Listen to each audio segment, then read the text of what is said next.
Bienvenue, Chalasi. Welcome everyone to our September the 29th, 2025 Black and Indigenous Speaker Series. My name is Jackie Gahagan. I'm the Associate Vice President Research here at Mount St. Vincent University. I'm pleased to have you join us both in person and online for today's talk, which will be an amazing talk. So thank you again, Zabrina, for being here. But before we get started, I'd like to acknowledge that Mount St. Vincent University, we are currently standing, is located in Mi'kma'ki, the ancestral and unceded territory of the Mi'kmaq people. The territory is covered by the Treaties of Peace and Friendship, first signed by the British Crown in 1725. But it's important to note that these treaties did not talk about the surrender of land. Rather, it established rules for what was to become an ongoing relationship between nations. Mount St. Vincent University acknowledges with deep respect the long history and cultural traditions of the Mi'kmaq. We're committed to maintaining and building relationships on the principles of mutual trust, respect, reciprocity, and collaboration in the spirit of reconciliation. And I just wanted to add something that I think is really important that the research office is undertaking. One is OCAP, funding for people to take OCAP training, which is part of our commitment to truth and reconciliation. And the other is a series of smaller equity-focused and decolonizing-focused research grants out of the research office to actually take stock of how we do research at Mount St. Vincent University with an eye to our commitment to truth and reconciliation. I would also like to acknowledge that people of African descent have been in Nova Scotia for over 400 years, and we honor and offer gratitude to those ancestors of African descent who came to this land before us.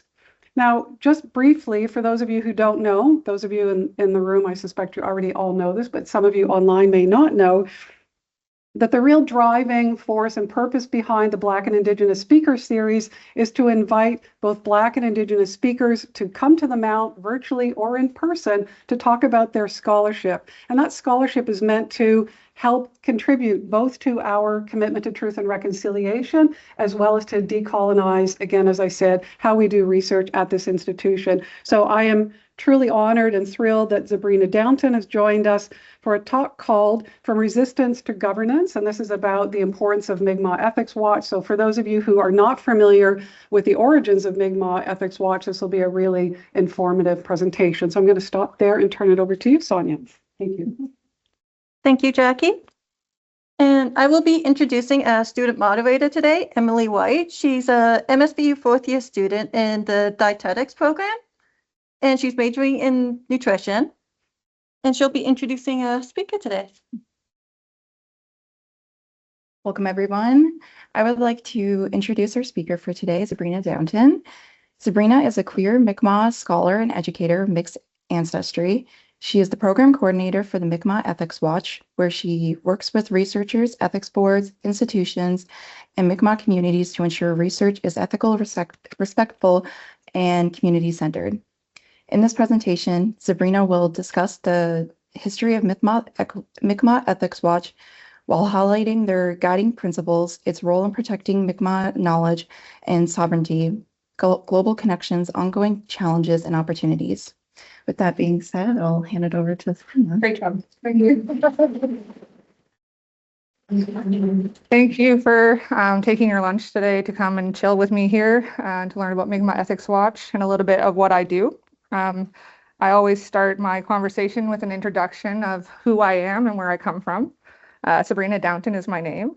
I am mixed ancestry, so my people come from Wasoqopa'q First Nation, used to be called Acadia First Nation. So that runs from Yarmouth up to Tantallon. And I was talking to the chief the other couple of weeks ago, and she said that 75% of that First Nation live off reserve. So the reserves themselves are quite small. My family lived off reserve for generations, so I don't have as much connection as I would like, but I'm building it back. And I'm also of German ancestry, being on the South Shore, pretty common. My father's from Newfoundland. I'm assuming it's just English, but there could be Irish in there as well. I studied at Cape Breton University and got my honors in sociology and anthropology there, and then went on to do a master's in social justice and equity studies at Brock, which was amazing. As Emily, yeah, said that I'm part of the 2S LGBTQ plus community. I currently live in Cape Breton with my wife, Eli, and my pronouns are she and they. You can use either or. Thank you for the land acknowledgement. We're in the land of the Mi'kmaq, so Mi'kma'ki, and a lot of people think that's just Nova Scotia. But this map actually represents more of the true territory. So Mi'kma'ki covers parts of Newfoundland, where Conn River Reserve is, and Halapu, parts of the Gaspé Peninsula, New Brunswick, and even extends into Maine. So that would be the traditional jurisdiction of the Mi'kmaq. And all these Mi'kmaq names are the different 7 districts of Mi'kma'ki. And each of those 7 districts has a grand chief, hereditary chief. That's separate from the chief and council that's appointed or elected. So we're going to talk about research ethics and its relationship to Mi'kmaq Ethics Watch and how we came to be. We have to talk a little bit about the past. We have to talk about the fact that Eurocentric research-driven methods happened in our communities and with our people. We saw a long history of unethical research where informed consent wasn't necessarily needed on children and other vulnerable populations. Example of that would be the nutrition experiments that happened. Does anybody know? If you know, put your hand up and I'll know. Okay, good. So from the 1948 to 1952, there were nutrition experiments conducted in residential schools and day schools. So we have the residential schools where they live full time and the day schools where you would go during the day. And these children were experiencing really high levels of malnutrition because of the diet they were provided. It was also kind of common for the poor at that time as well.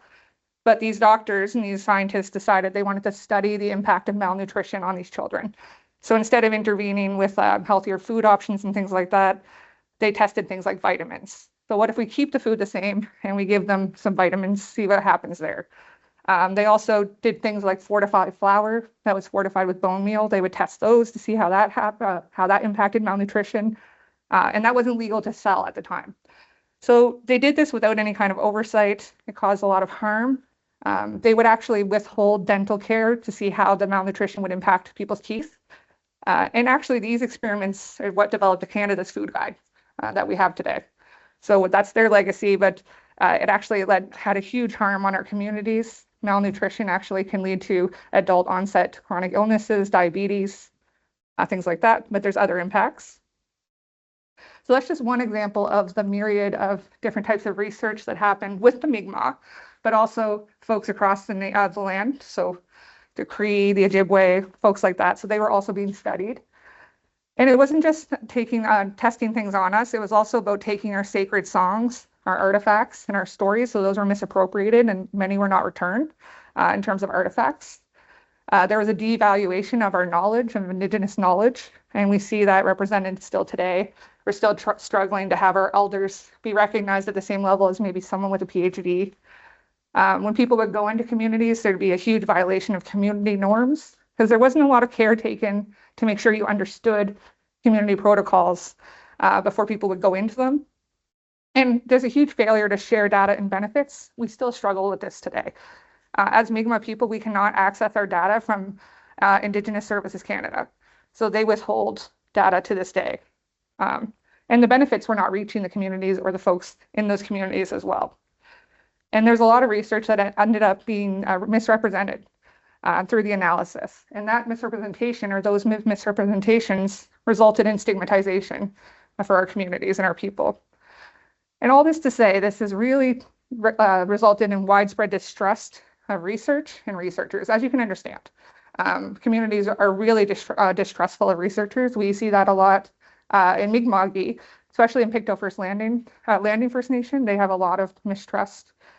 Even when we do research as part of the work that we do at the Union of Nova Scotia Mi'kmaq, we have to ask permission as well to go in. It has to be very carefully planned and in consultation because of that mistrust of research in general. So just doing a little bit of a timeline.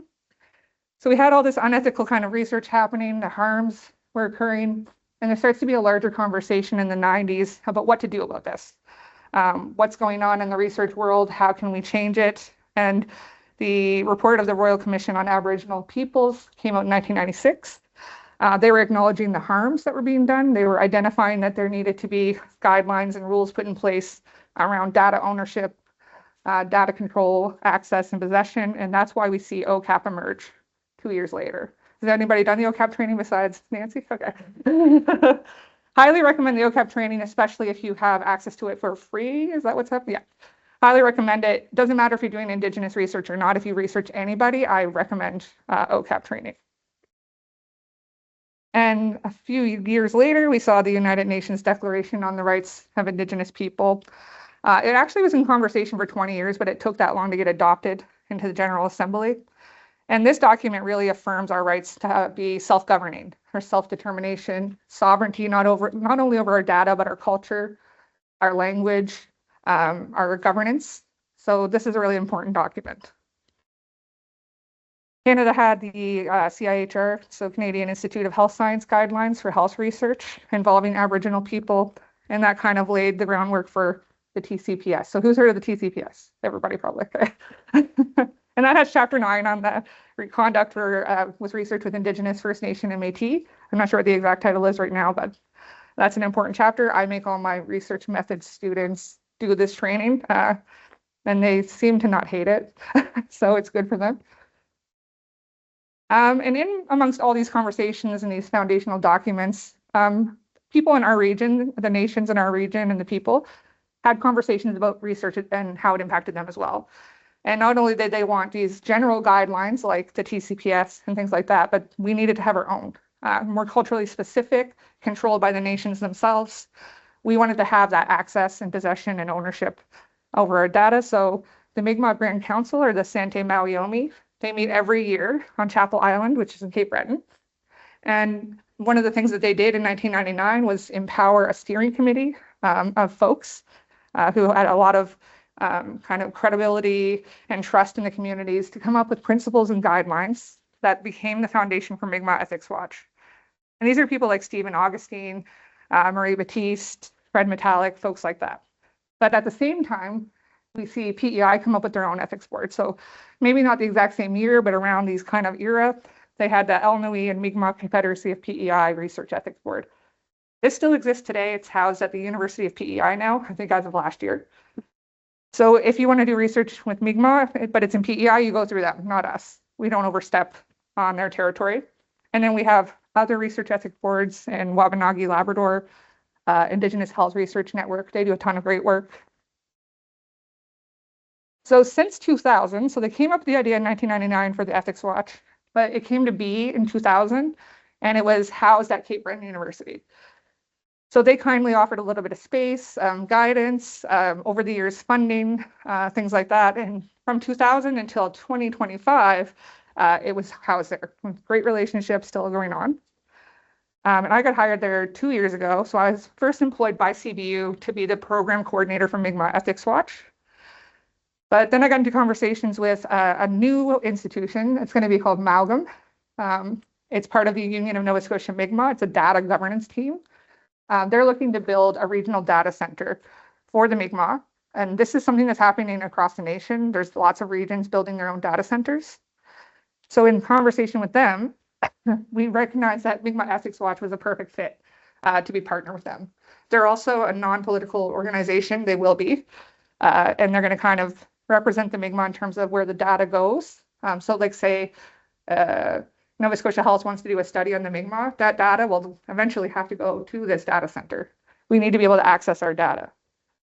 So I moved over there, so did Mi'kmaq Ethics Watch. That was probably in February, so it was very quick.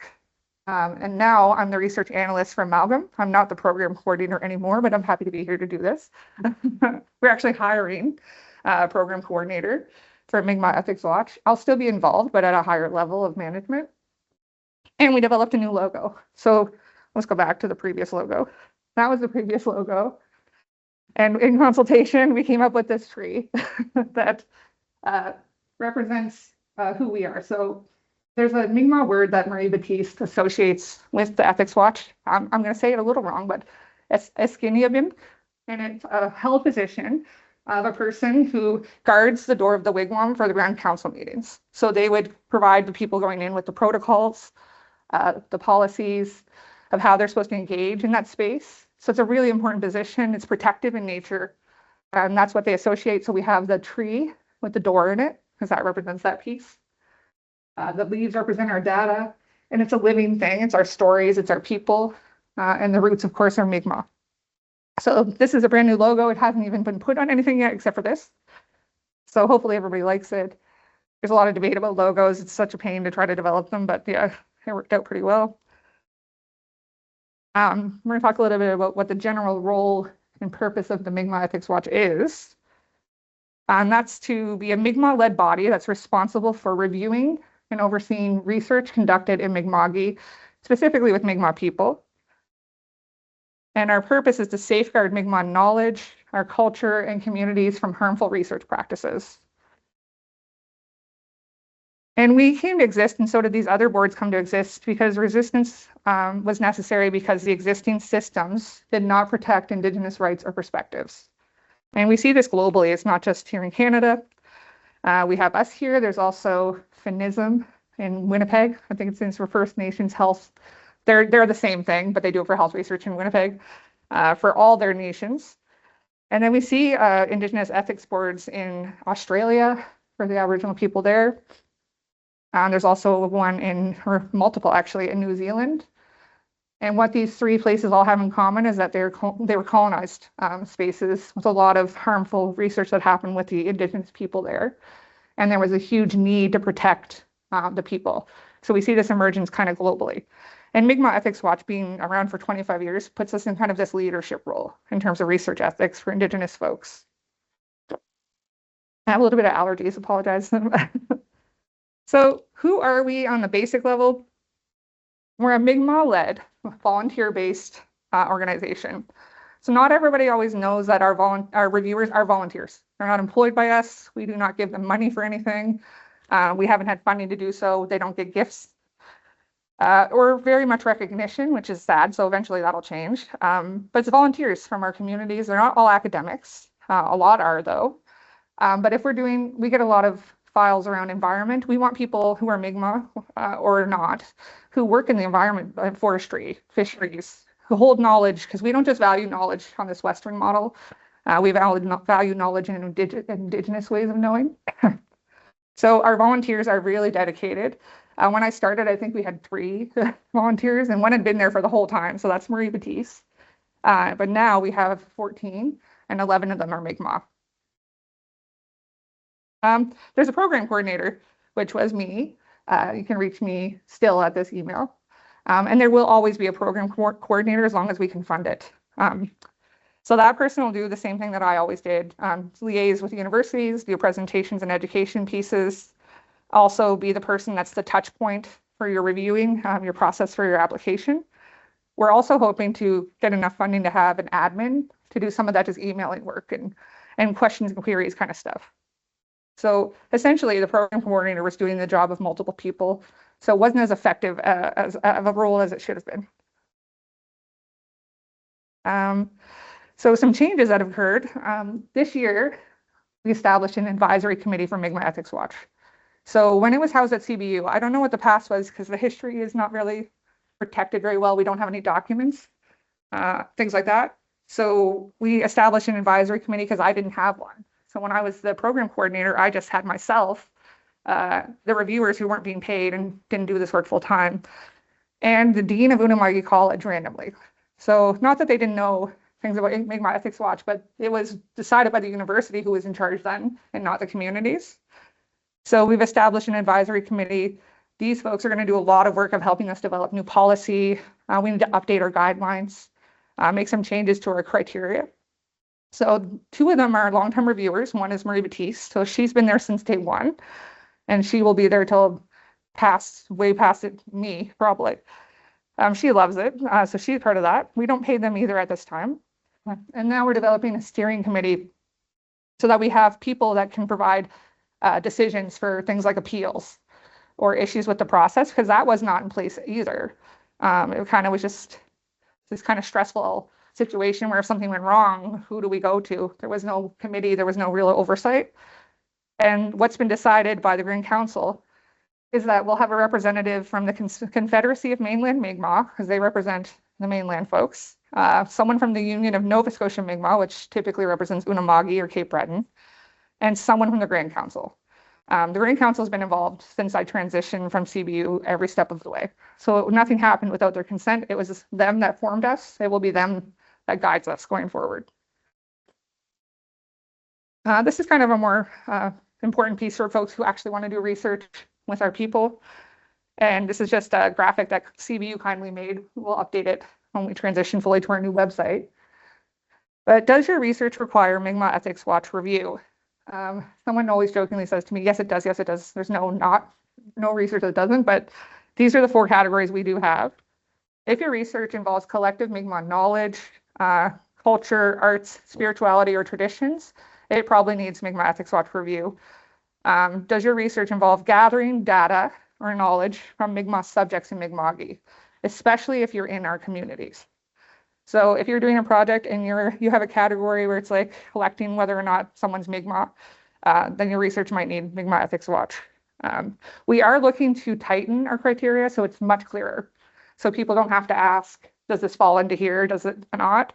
That's part of the advisory committee's role to make very, very clear guidelines, because it's kind of vague. It captures a lot, it's subjective sometimes. Whoever was in charge of running it could make decisions based on what they thought rather than what the committees were thinking. So we're going to change some of these things. But for now, this is what we work with.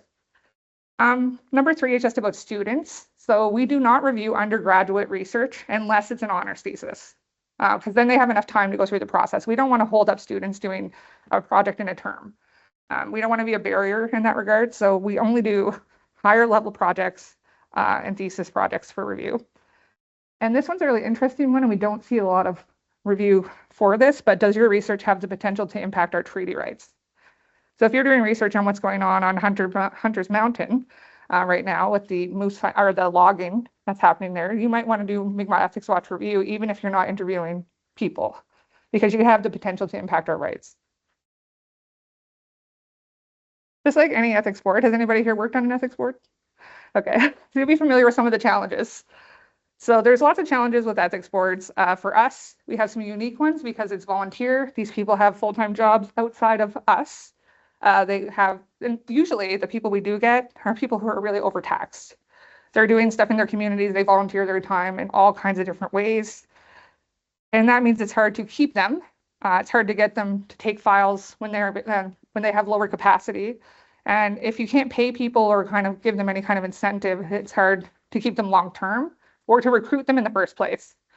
So it's like, if you want to do Mi'kmaq Ethics Watch, well, what do I get? Well, nothing. You get the experience.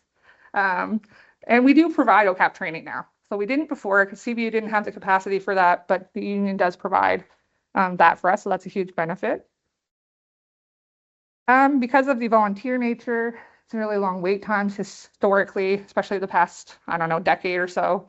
It's really improved in the last couple of years. We've gone from things taking 4 to 5 months to 6 to 8 weeks.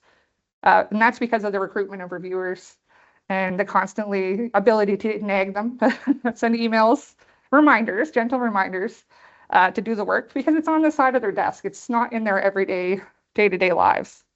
So we've tried to reduce that. I would hope to get it down to 3 to 4 weeks, but that'll take more reviewers.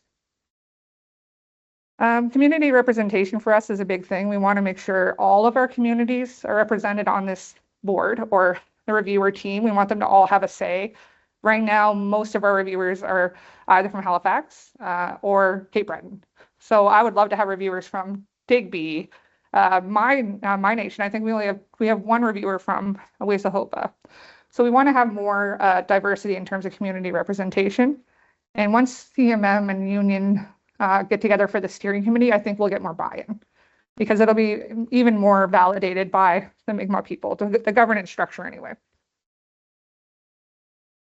Our biggest challenge, because of the nature of our board, is that we don't have any funding. So funding is going to be an ongoing challenge.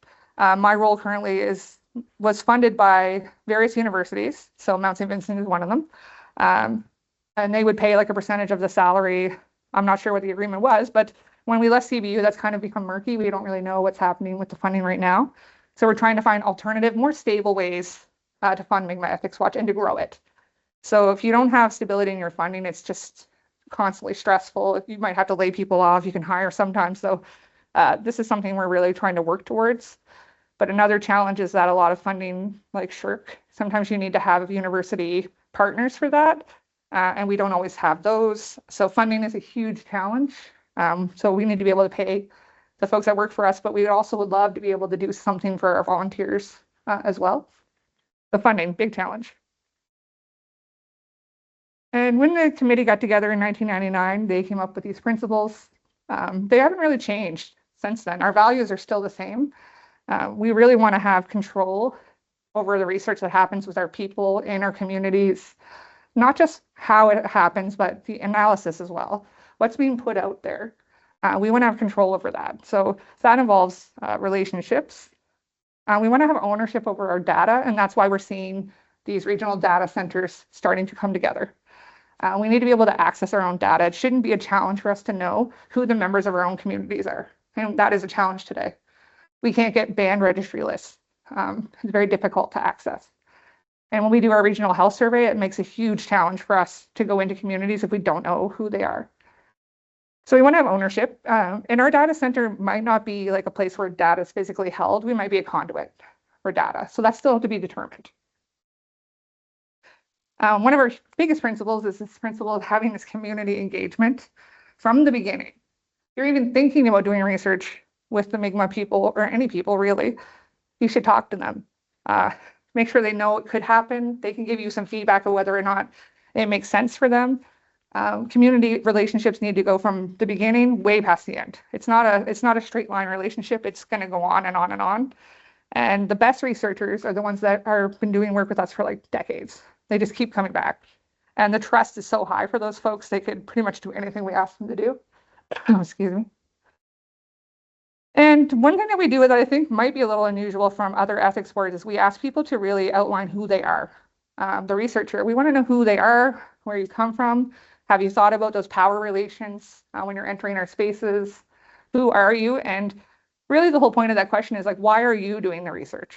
Why not someone else? We want folks to think about that. It's less about like, oh, who do you know or what's your credentials? It's more about like, have you thought about who you are and who you know and what your credentials are?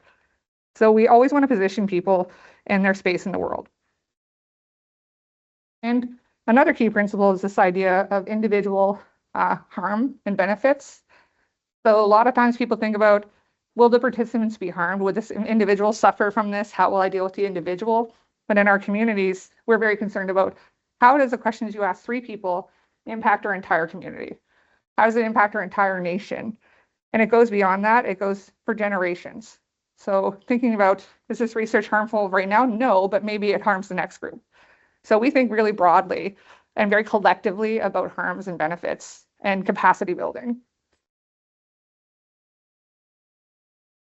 I found this really cool graphic that Lafferty, can't remember the first name right now, I'm sure it's in the references, created. I've heard about the 4 R's of respectful research over and over, but then they created this stock. This one was 5 R's. Has anybody seen this before, the 5 R's? Okay. So the first one is responsibility, and this is the responsibility of the researcher. We want researchers to think about what they've learned beforehand. It's on them to understand the culture, to understand at least a basic knowledge of what the norms are when you enter into a space. If you want to work with elders, do you know you should give them tobacco? What the gifting practices are. We want people to learn that beforehand and not rely on their Indigenous partners to always be the ones that have to guide these kinds of things. In Cape Breton, Unama'ki, we have communities that their first language is Mi'kmaq. So they speak it fluently, that's their first language. Not all researchers doing research with Mi'kmaq folks take that into account when they're developing their communication plans and their questions. So one of the things that we do constantly see when we're doing reviews for revisions is this language accommodation. You don't always have to have a translation, but you have to have thought of it. Why aren't you doing it if you're not doing it? So are you clearly communicating? Are you being ethical in your relations? Of course, you have to go through your ethics board. Us, if you're doing it here in PEI, also PEI. And is this work committed to being culturally appropriate, and are you honoring the TRC's calls to action? And respect is obviously an important piece of doing respectful research. You respect the people that you're working with, and we want people to be really reflective. What is the purpose of the work you're doing? Is it respectful? Are you doing it just because you're curious, or is it because you actually want to help? or you actually want to help people understand something that would benefit the folks you're working with. And why are you doing it? So that's that question again, like, why you? Could you help build capacity for someone else? Maybe have a co-researcher or co-collaborator from the community where you're teaching them how to do it. And there needs to be relevance in your research. What are you paying attention to in your research? What are you contributing to the people that you work alongside? Is it relevant to them? Are the voices of participants being heard and valued? And not just participants, but the community, that collective, and the land, because that's all part of our relations, of all my relations. And reciprocity is a really important thing. We give gifts for knowledge. So when you do research, you can do something like you give gift cards to your participants. Is a pretty standard thing. But we're really interested in capacity building. If you're doing research in our communities, say you're doing research that involves taking pictures, one of the great ways you could build capacity is maybe you do a youth group where you teach them how to take pictures. Or you're doing a documentary or podcast and you teach folks how to do that. That's building capacity long-term for generations. Are you trying to learn use Indigenous ways of knowing? And does this research support the community's vision? We want research to happen in our communities that people actually want to happen. So sometimes things will get flagged because the research plan is just, well, I just want to know. That's usually not a good reason to go into our communities. We're already over-researched. So it has to be more. It has to be like you're doing something with a purpose and you're giving something back. If not the same that you're taking, but if we would hope for more, actually. Oops, going backwards. And none of that matters. You can do all those 4 things, but if you don't have the relationship, it's not going to work. It's not going to be as respectful as we want it to be. Everything happens in relation. You're having a relationship with the participants, the communities. You're having a relationship with the data. The data is our stories. It's our knowledge. So it goes on and on and on. So relationships is the underpinning for all of that. Sometimes people are interested in what we receive in terms of topics for a review. Most of it's health research. I would say 60% is probably health research, which makes sense. So we have tons of people, well, tons out of the 14. Half of them are probably nursing, health-related professions, because that's where we see the majority of applications. We do see a lot of forestry, environment, climate change, fisheries stuff. And as we know, in Nova Scotia, fisheries is a kind of a tricky subject. So we are very particular about the research that happens in that area. Food is being studied a lot, but that's typically from Indigenous people, studying food in our communities, how to make healthier practices, things like that. Traditional foods are being studied quite a bit, and how to gather them. And language, especially in Unama'ki, where I live, lots of research about language, because we have our Mi'kmaq language speaking schools, our communities, huge resurgence of Mi'kmaq there, so there's a lot of studies there. And then there's just general Indigenous knowledge and things like that. So that's kind of the less of the 5. So now I'm just going to talk a little bit about the future, and I'm almost done. So when I was at CBU, I did this presentation and I created this slide, and these were my hopes for what could happen for Mi'kmaq Ethics Watch. And some of the stuff takes money, which we need. But my hope was that we'd reconnect, not just with universities. We do have a really good connection with universities because we were hosted at a university for so long. We want to connect more with our communities. When I speak to people from our communities, they often don't know what we do. They don't know that we're there to protect them. They see us as a hindrance to them in some ways. So we're really trying to reconnect, and having a team of people that support that maybe aren't necessarily Mi'kmaq Ethics Watch team, but my general team helps support each other. They do outreach for me in the communities, and that helps everybody. We want to be more creative about our training, our education pieces, our tools. Currently, we have a toolkit. It's like 27 pages, just reading. It might be hard to find right now because we don't have a website. That's ours. It's being built. It's almost done. It should be up this month. But the toolkit, I can send anybody if they want it. But I would rather have that as some sort of training module or videos or something that's more accessible for folks today. So that's a goal. But it is happening because we're getting the website.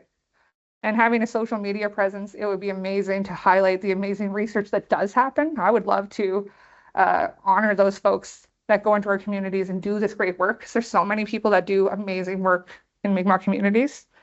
And we would want to highlight our reviewers as well, maybe have like a reviewer of the month or something. We want to have a more diverse reviewer board. I don't know how to call them a board group. Right now, I'd say we have 14 reviewers. I would say, well, I know 13 are women, women identified folks, which seems very imbalanced. I'm not sure if it has something to do with volunteerism. I'm not sure what it is. But we would love to have more diversity in terms of gender, sexuality, community base, things like that. We'd like to broaden that. So that's a work in progress. And the hope is that that'll just happen naturally. It probably won't, but we'll continue to work on it. And just to have change happen, it's been kind of stagnant for a while. We do see a lot of issues occurring over the years with our policies, the broadness of our criteria, the subjectivity of it, because of the nature of the broadness. You could have some person say, well, yes, you do need review, and then someone else could get hired and they'll say no, because it's broad. So we need to change that. And we did hire, Malcolm hired a law student or a law policy analyst to do a review and create policies for us. So those should be coming up in the next year. But we want to change things. We want to make it more concurrent. We want it to reflect today, continue to be relevant. So why does Mi'kmaq Ethics Watch continue to matter? We're not just a research ethics board. We are a statement of Mi'kmaq sovereignty in our territory and across the world. We ensure respect for Mi'kmaq knowledge systems, and we serve as a model for Indigenous research governance worldwide. From resistance came governance, and with governance comes self-determination, and that's our goal. We want to be able to speak for ourselves, have our stories be told by us, and folks who are doing that work for us. So this is the toolkit I was talking about. It's just a resource. If anybody wants it, it's long, but it has a lot of things in it that's really helpful. Dr. Batiste drafted most of it. And she basically, this is her baby, Mi'kmaq Ethics Watch. So it's very informative, but this will all be on the website. And when I get the website, I'll send it to Sonia or I'll send it to Jacqueline, and everybody will be able to access it. And we'll all be okay. I'm very happy to have been here today. Hopefully I didn't talk too fast. I had no caffeine. And now I'm happy if folks have questions for me.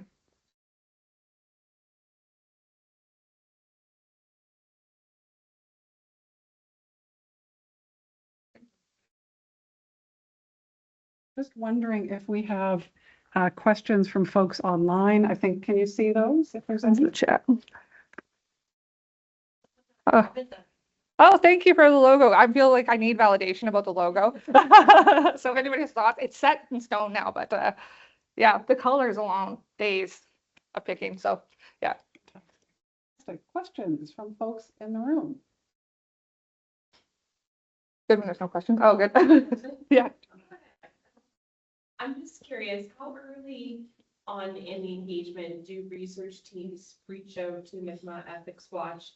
Do they do that directly, or is that through our REB? And if they do it directly, I'm just curious whether or not more community-based research is coming to you from the communities, right, in looking to work with other partners, or is it more the other way around, where most of the requests are coming from at the early stage organizations outside of the second one? So mostly the communities don't really reach out to us. They have, I would say, community-driven research for Mi'kmaq is done mostly through our larger organizations like the union and CMM. So they just kind of operate as researchers, and they connect with us first, and then typically myself or whoever is answering the emails that day will provide guidance at who you should connect with. Or we don't always have all the answers. We're not necessarily built to be the networking piece for folks, but we will provide guidance that you should connect with your communities. And we did run into some issues. There was a researcher that but we wouldn't approve it unless they connected. So we needed to have some funds released early so that they could have some sort of engagement, because you can't develop your research fully in the ways that we would like if you're not talking to the community. So yeah, I would say researchers mostly come through us, because I think it's seen as like a step, the next step for the research process. We really want the communities to be more involved, but that's going to take time. But yeah, hopefully that answers your question. Kind of got lost in the sauce a second, but okay, go ahead, Brenda. My question on environment, land, Mhm. water, air.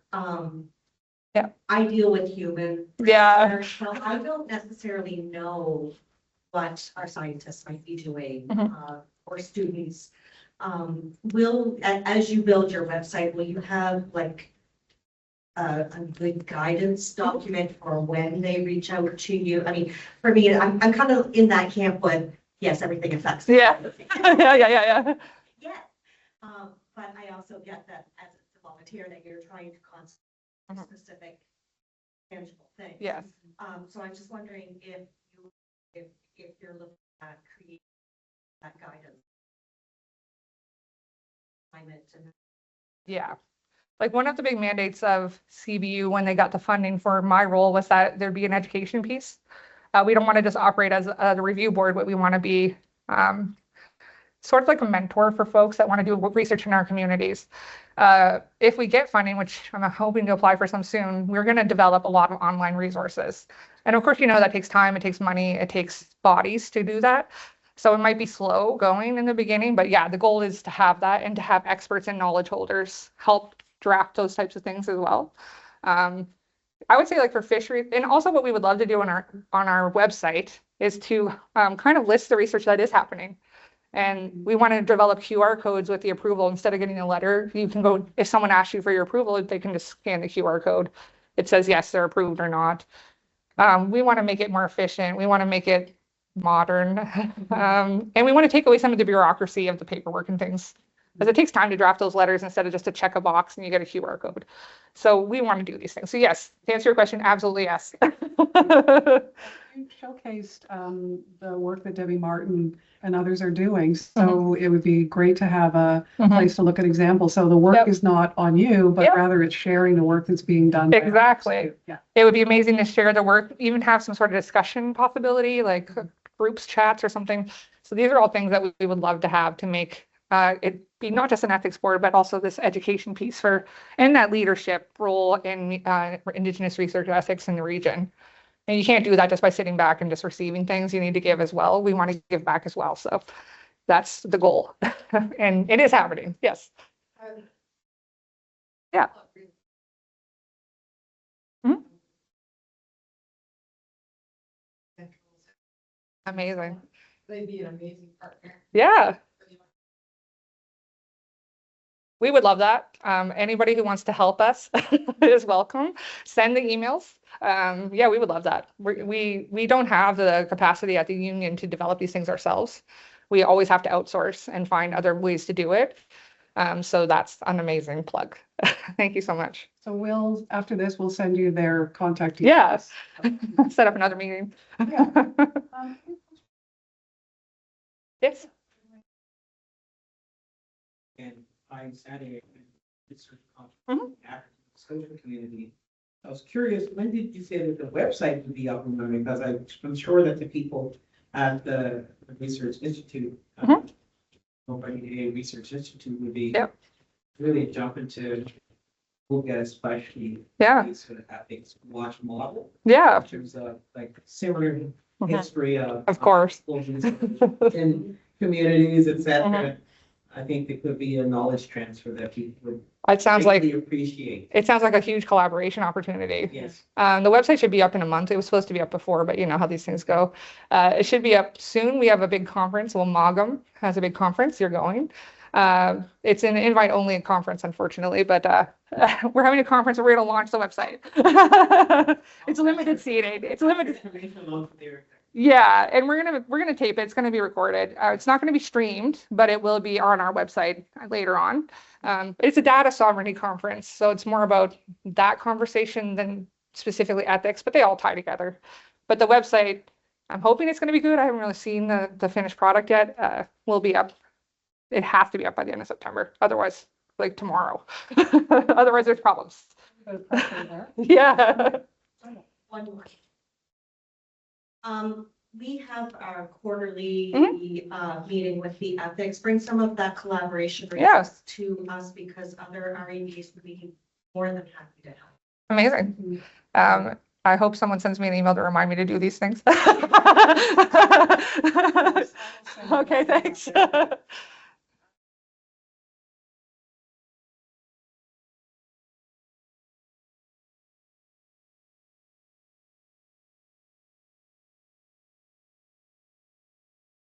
Yes. So that means that the Lunch and Learn on October the 8th is about all the data that's out there and how do you get access to it. Yeah. And the sort of data sharing agreements that currently exist. And that's very much about the underutilization of billions of dollars in data collection and storage without really thinking about how the data can be used in a good way to illustrate where there are gaps in our knowledge, et cetera. And so we do have, I want to say Ted McDonald coming from. It could be a potential partner. Definitely. Your future. Yeah.